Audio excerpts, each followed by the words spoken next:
విప్లవాభినందనలు.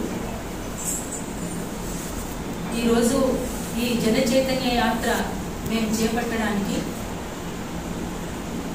మొత్తంగా ఇక్కడ ప్రాజెక్టుల పేరుతో గ్రామాలనే నిర్వాసితులను చేస్తున్నటువంటి సమస్యగా ముందుకున్నటువంటిది. ఇక్కడ ఉన్నటువంటి భూములు కార్పొరేట్ శక్తులకు తాకట్టు పెట్టడం అనేటువంటిది. అంతేకాకుండా ఇంతకుముందు చెప్పినట్టు విభజన హామీలు ఏవైతే ఉన్నాయో, రాష్ట్ర విభజన హామీలు, ఆ హామీల అమలు జరగడం కోసం ఇది ఒక ఉద్యమంగా చేపట్టాల్సినటువంటి అవసరం ఉంటుందని భావించే ఈరోజు ఏప్రిల్ 14న అంబేద్కర్ జయంతి రోజున డాక్టర్ బిఆర్ అంబేద్కర్ మన ముందుకు తీసుకొచ్చినటువంటి రాజ్యాంగంలో హక్కులున్నాయి. మన హక్కుల్ని స్వేచ్ఛగా, గౌరవంగా, తల ఎత్తుకునేలా ప్రజలు జీవించాల్సినటువంటి అవసరం ఉంటుంది. అందులోనూ అట్టడుగు వర్గాలకు చెందినటువంటి, ముఖ్యంగా బడుగు బలహీన వర్గాలకు చెందినటువంటి ప్రజలు, దళితులు, బహుజనులు, వాళ్లకు ఎక్కడెక్కడైతే వివక్షతలకు, అణిచివేతలకు గురిగా పడుతున్నారో, దోపిడీకి గురిగా పడుతున్నారో, వీటి నుంచి వాళ్లకు మొత్తం విముక్తి కలిగించాల్సినటువంటి అవసరం ఉంటుందని భావించినటువంటి మహోన్నతమైనటువంటి వ్యక్తి డాక్టర్ బిఆర్ అంబేద్కర్. అందుకోసం 133వ జయంతి నుంచి మొదలుకొని అదేవిధంగా కామ్రేడ్ జార్జ్ రెడ్డి ఒకవైపున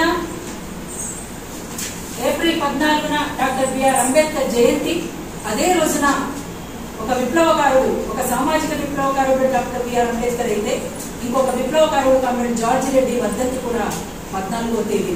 అందుకోసమే ఆ రోజు నుంచి మొదలుకొని మార్క్స్ మహోపాధ్యాయుడు 206వ జయంతి సందర్భంగా మే 5న శ్రీకాకుళం జిల్లా బొడ్డపాడు గ్రామంలో ముగుస్తుంది ఈ జన చైతన్య యాత్ర.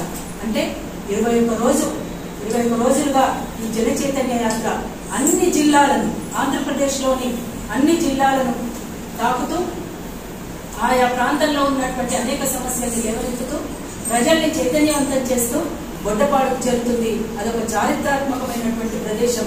అక్కడ ఎన్నో పోరాటాలు, శ్రీకాకుళోద్యమం మొత్తం దేశానికే ఒక వెలుగుబాటను చూపినటువంటి విప్లవోద్యమం నిర్మించినటువంటి ప్రాంతం. అక్కడ ఎంతో మంది అమరత్వం ఉంది, వాళ్ళ స్ఫూర్తి ఉంది, వాళ్ళ త్యాగాలు ఉన్నాయి. అక్కడే వాళ్ళ పెద్ద ఎత్తున ఒక ఉద్యమాలు నిర్మిస్తా ఉన్నారు. అంతేకాకుండా ఇంతకుముందు చెప్పినట్టు జీడిపిక్కల పోరాటం కూడా అక్కడ కొనసాగుతా ఉంది. ఇట్లా ఇవాళ దున్నేవారికే భూమి కావాలనేటువంటి నినాదంతో ఇవాళ పెద్ద ఎత్తున ఉద్యమాలు వేస్తున్నటువంటి సందర్భంలో ఎవరి చేతుల్లో ఉంది భూమి? దున్నుకునే వారి చేతుల్లో కంటే కూడా కార్పొరేట్ శక్తుల చేతుల్లోనే భూమి వాళ్ళ కబంధ హస్తాల్లో ఇమిడి ఉన్నది. అందుకని ఈ భూమికి విముక్తి కావాల్సినటువంటి అవసరం ఉన్నది.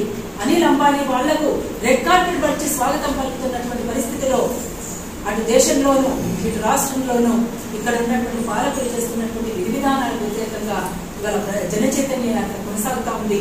అందుకోసం ఇవాళ కొనసాగుతున్నటువంటి జన చైతన్య యాత్ర ఇక్కడ కావలికి చేరుతుంది.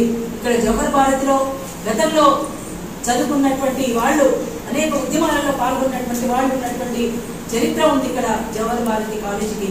అట్లాంటి ఉన్నటువంటి ఉద్యమ స్ఫూర్తి కలిగినటువంటి మిత్రులు కూడా అనేక మంది ఇక్కడ ఉన్నారు. అట్లా వాళ్ళందరి యొక్క స్ఫూర్తితోటి వాళ్ళందరూ మాకు సహకరించినటువంటి మిత్రులుగా ఉన్నటువంటి పరిస్థితి కూడా ఉన్నది. అందుకోసం వాళ్ళందరి సహకరిస్తున్నటువంటి తీరుతో ముందుకు సాగుతున్నటువంటి జన చైతన్య యాత్ర ఇవాళ కొనసాగుతూ ఇవాళ కావలికి వచ్చింది. ఇక్కడి నుంచి మళ్ళీ కామ్రేడ్ రియాజ్ అన్న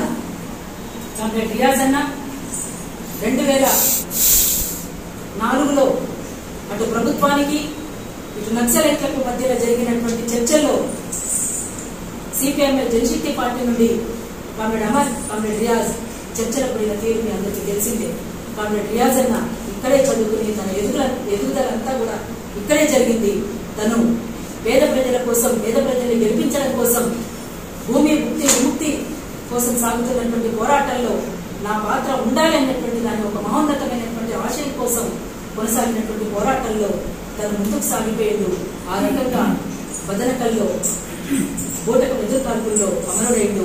ఆ కామ్రేడ్ తో పాటు కామ్రేడ్ రియాజ్, కామ్రేడ్ రాజు, కామ్రేడ్ విజయ్, కామ్రేడ్ గౌతమ్ నలుగురు కూడా బదనకల్లో బోటకు ఎదురు కాల్పుల్లో అమరత్వం పొందేందుకు ఇక్కడ రియాజ్ అన్న కుటుంబాన్ని కూడా మేము సందర్భంగా కామ్రేడ్ రియాజ్ అనే కాదు, భారత విప్లవోద్యమంలో ఎంతో మంది అసూలు బాసితులు వాళ్ళందరూ కూడా కోరుకున్నది ఒకటే, ఇవాళ బడుగు బలహీన వర్గాలకు న్యాయం జరగాలని, పీడిత ప్రజలకు విముక్తి కలగాలని కోరుతున్న దశలో మేమంతా కూడా ఈ చైతన్య యాత్రలో వాళ్ళందరి స్ఫూర్తితోటి ముందుకు సాగుతా ఉన్నాం.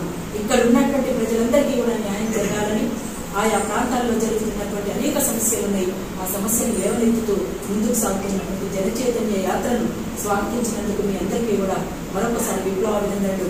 అదే క్రమంలో 21వ తేదీ అంటే మే 5వ తేదీ వరకు 21 రోజులు కొనసాగుతున్నటువంటి జన చైతన్య యాత్రను అంతటా కూడా మేధావులు, ప్రజలు, ప్రజాస్వామికవాదులు, విద్యార్థులు, మహిళలు పెద్ద ఎత్తున కదిలి రావాల్సిందిగా, ఇందులో ఈ యాత్రలో కొనసాగించవలసిందిగా మీ అందరికీ కూడా విజ్ఞప్తి చేస్తా ఉన్నాం.